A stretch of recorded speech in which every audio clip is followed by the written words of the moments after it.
नमस्कार प्यारे दर्शकों, आपका हमारे YouTube चैनल एस्ट्रोलॉजी विथ आचार्य पे हार्दिक स्वागत है।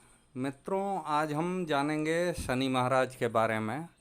एक्चुअली आज ये वीडियो बनाने के पीछे बस एक ही मकसद था कि इंसान के दिमाग में जो ये शनि ईमानदार हैं, तो मैं ये पूछ रहा हूँ कि शनि यदि ईमानदार हैं, शनि महाराज यदि ईमानदार हैं, तो बाकी के ग्रह क्या हैं? का अनुभव जो मैंने अपने ज़िंदगी में मैंने हजारों लाखों कुंडली देखा, उसका मैं आपको अनुभव आज मैं आपके साथ शेयर करता हूँ।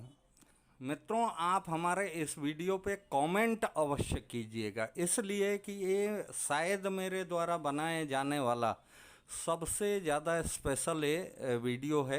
आज इस मिथ्या को मैं समाप्त करने की पूर्ण कोशिश करूँगा।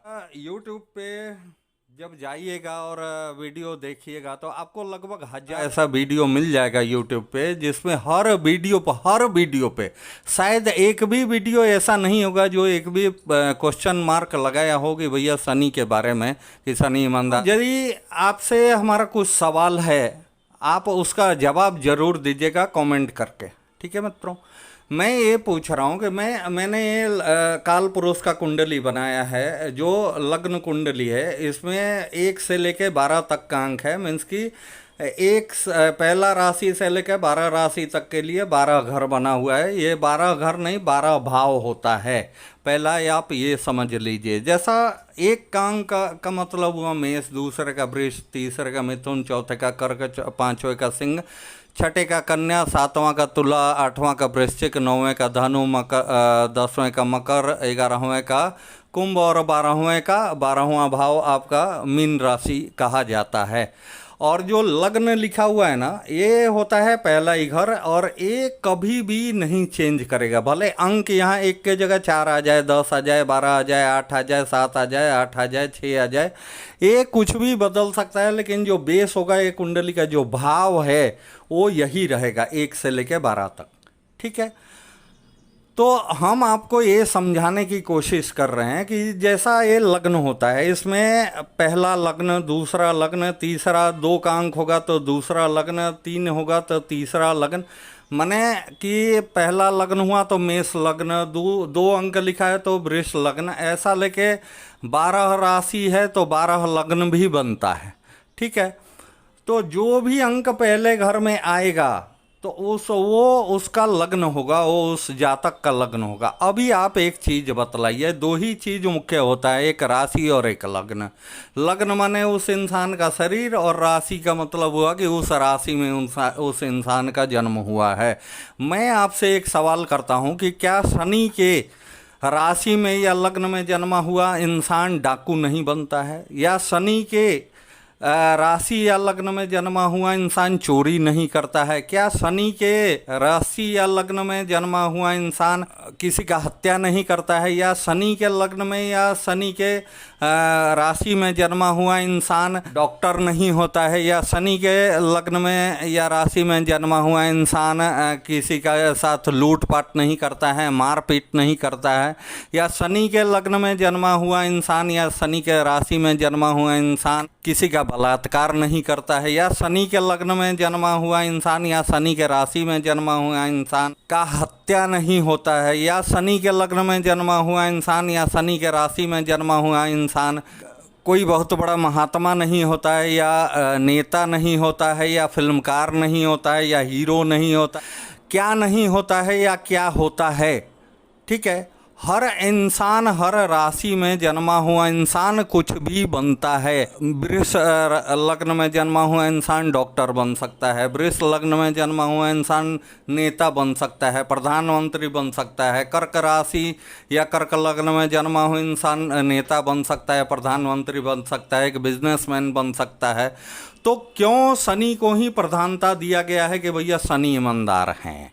ये बात एक बहुत ही बड़ा मिथ्या है। जैसा काल सर्प योग के जैसा ही एक मिथ्या है। काल सर्प योग बोल के कुछ होता नहीं है, लेकिन आपको हजारों लाखों कुंडली वीडियो आपको यूट्यूब पे देखने को मिल जाएगा, जिसमें यही बताया कि भैया काल सर्प योग इसमें ये है, काल के जैसा खतरनाक है, विषधारी है, जबकि वो सिर्फ और सिर्फ राहु के पोजीशन को ही इंडिकेट करता है।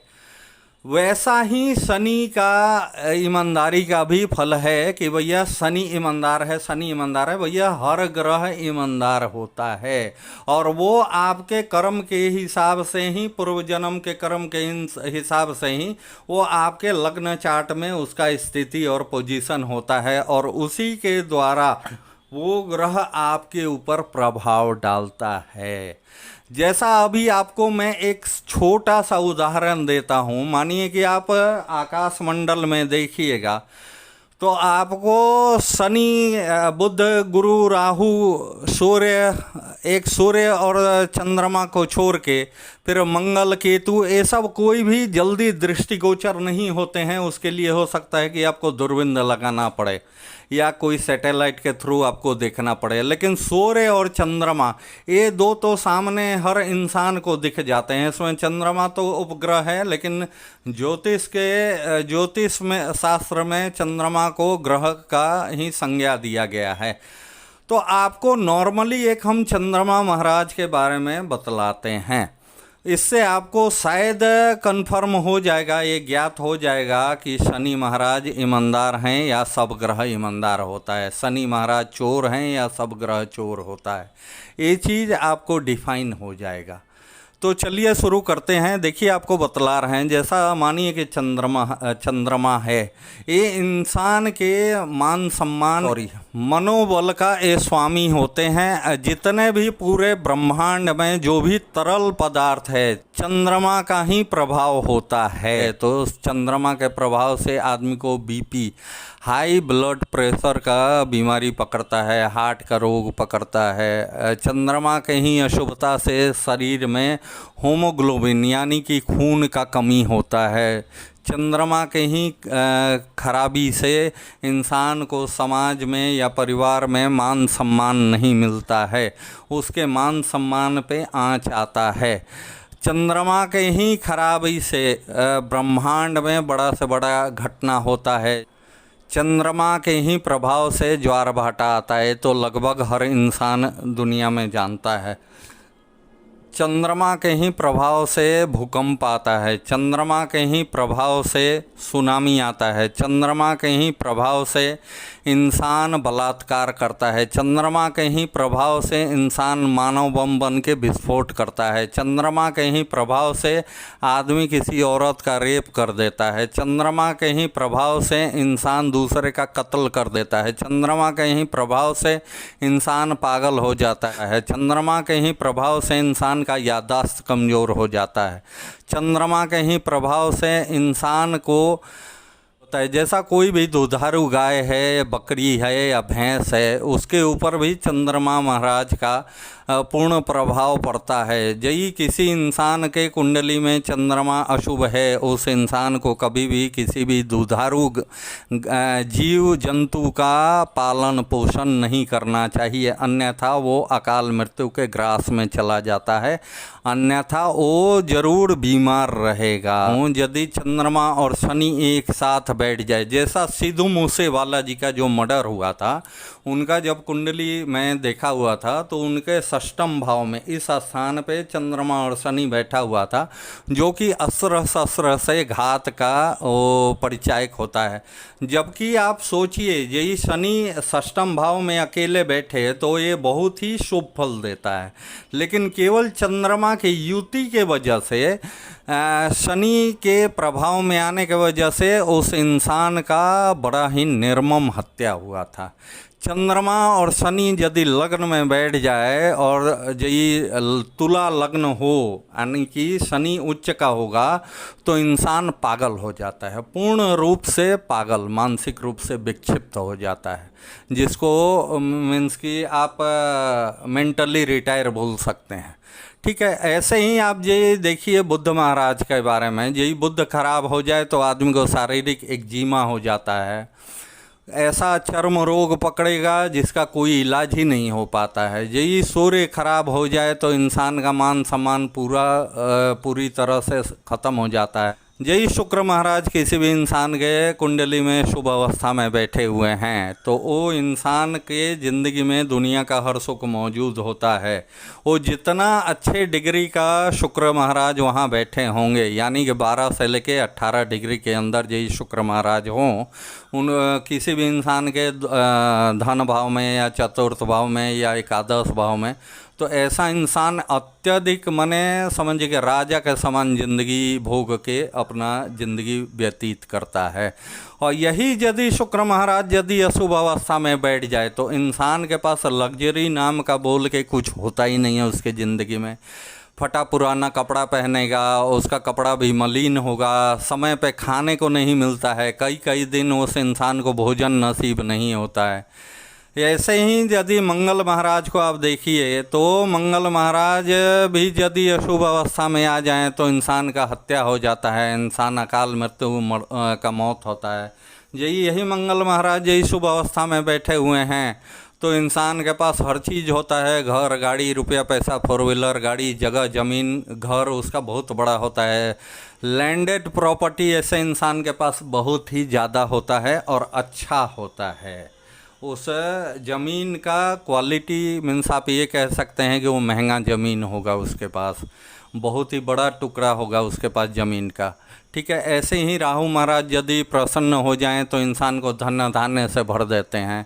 और यही राहु महाराज यदि रुष्ट हो जाएं या इनका दृष्टि यही मंगल के ऊपर पंचम दृष्टि, पहला ही दृष्टि यही अष्टम में राहु हो और द्वादश भाव में मंगल महाराज बैठें तो इंसान का भयानक से भयानक एक्सीडेंट कराते हैं। यही राहु महाराज और मंगल महाराज अष्टम भाव में यहाँ बैठ जाएं तो इंसान का एक्सीडेंट में मौत हो जाता है। ठीक है, तो आप किसी भी ग्रह का इतना सारा बताने के पीछे मेरा एक ही मकसद है मित्रों कि आप कोई भी ग्रह है ना, वो ईमानदार नहीं होता है, ना ही वो बेईमान होता है। वो ना आपके साथ छल करेगा, ना वो आपके साथ ईमानदारी से पेश आएगा। बस वो वही करेगा जिस अवस्था में वो आपके जन्म पत्रिका में बैठा हुआ है। ये आपका जो लग्न चार्ट होता है या जन्म कुंडली होता है, it is the base of your life. ये कभी भी चेंज करेगा ही नहीं, चाहे आप 1 साल के आयु में मर जाइए, 10 साल के आयु में मरिए, 100 साल के आयु में मरिए या 1000 साल आप जिंदा रहिए, ये आपका बेस है। तो जो भी ग्रह जिस अवस्था में बैठता है वो उस हिसाब से कभी शुभ और कभी अशुभ, ये आपके वार्षिक कुंडली में उसका जब पोजीशन बदलता है तो हिसाब से वो साल का वो आपके ज़िंदगी के ऊपर कम या ज़्यादा प्रभाव करता है। तो आप ये कहना 100% ही गलत है कि शनि ईमानदार है। अब दूसरा मिथ्या क्या है कि शनि के 7.5 आ रहा है, 7.5 आ रहे हैं, महादशा आ रहा है, अढ़ैया आ रहा है, तो लोगों को डराया जाता है कि भैया 7.5 आ रहा है अब तो सब खत्म हो जाएगा, 7.5 आ रहा है तो आप राजा बन जाइएगा, 7.5 आ रहा है तो अब आप घर बना लीजिएगा। ऐसा कुछ भी नहीं है मित्रों। हर ग्रह अपने दशा अंतरदशा त्रिअंतरदशा में जरूर कोई ना कोई शुभ या अशुभ फल दे के ही जाता है। जैसा मानिए जो भी ग्रह का, जैसा मानिए कि बृहस्पति महाराज हैं, ये यदि आपके धन भाव में इस स्थान पे यदि बृहस्पति महाराज बैठ जाएं और वो अशुभ हैं, मानिए कि कुंभ राशि का या मकर राशि के यदि बृहस्पति महाराज इस स्थान पे बैठ जाएं तो वो पूर्णतः अशुभ फल देंगे। और उनके अशुभता का फल ये होगा कि यदि बृहस्पति महाराज धन भाव में बैठें और वो भी यदि नीच का होकर बैठ जाएं तो बाकी के 8 ग्रहों के फल का वो पूर्णतः नाश कर देते हैं। ये माना गया है, ज्योतिष में इसका पूर्ण विवरण है, कभी इस पे हम लोग विस्तार से बात करेंगे। ठीक है मित्रों, तो ये चीज़ कहना किसी को कि भैया शनि आ रहा है तो आपका ये हो जाएगा, शनि आ रहा है तो आपका वो हो जाएगा, इस चीज़ को मैं पूर्णतः डिनाई करता हूँ। इस चीज़ में कोई भी सच्चाई नहीं है। सच्चाई ये है कि हर ग्रह जब यदि कोई भी अशुभ ग्रह का मानिए कि महादशा शुरू हो जाएगा तो आपको अपने प्रभाव से पूर्णतः युक्त कर लेगा, मुक्त नहीं करेगा, युक्त कर लेगा। और उस अवस्था में यदि वो आपके आयु भाव में बैठा हुआ है तो आपको आयु से रिलेटेड समस्या देगा। यदि षष्ठम भाव रिपु स्थान में बैठा हुआ है तो तरह तरह की बीमारियां कोर्ट कचहरी में आपको उलझा के रख देगा। ठीक है, तो आप इंसान को चाहिए कि इंसान अपने कर्म को ही सुधारे ताकि अब उसका आने वाला कल सुधरे। ना शनि ईमानदार है, ना शनि बेईमान है, ना चंद्रमा ईमानदार है, ना चंद्रमा बेईमान है। हर ग्रह ईमानदार ही होता है और उसका पूर्ण प्रभाव इंसान को उसके कर्म के हिसाब से ही मिलता है। उसके अलावा कुछ भी सच्चाई नहीं है। सच्चाई यही है कि हर ग्रह अच्छा है और हर ग्रह बुरा है। वो आपके समय के हिसाब से उसका चाल चक्र और प्रभाव बदलते रहता है। को आप सज्जन में से किसी इंसान को यदि ये जानना हो कि कौन सा किताब खरीदें जिससे आप लोग को आसानी हो ज्योतिष सीखने में, तो आप कृपया हमको कमेंट करें। यदि आप उस पर कमेंट करते हैं तो मैं उसके ऊपर भी एक वीडियो बनाऊंगा और आपको लगभग 4 या 5 किताब का नाम दूंगा जो और कैसे मिलेगा, कहाँ मिलेगा उसके बारे में। तो वो चीज़ से आपको वो यही किताब आपके पास होगा, मैं आपको पढ़ा रहा हूँ, तो उसके हिसाब से आपको ये सीखने और जानने में, ज्योतिष के बारे में समझने में बहुत ही आसानी होगा। तो कृपया करके आप हमारे वीडियो को पूर्ण रूप से देखा कीजिए, हर वीडियो को देखिए ताकि आपको ये समझ में आए कि जो मैं बतला रहा हूँ। क्योंकि इसको स्किप कीजिएगा या एक एक वीडियो छोड़ के देखिएगा तो ज्ञान जो है वो आधा अधूरा ही आपको मिलेगा। तो बेटर ये है कि आप मेरे हर वीडियो को देखा कीजिए ताकि आपको ये समझ में आ सके कि मैं जो बतला रहा हूँ। तभी आप किसी भी इंसान का आप कुंडली देख सकते हैं और कुंडली देख के आप उसका पूर्ण रूप से विवेचना कर पाएंगे।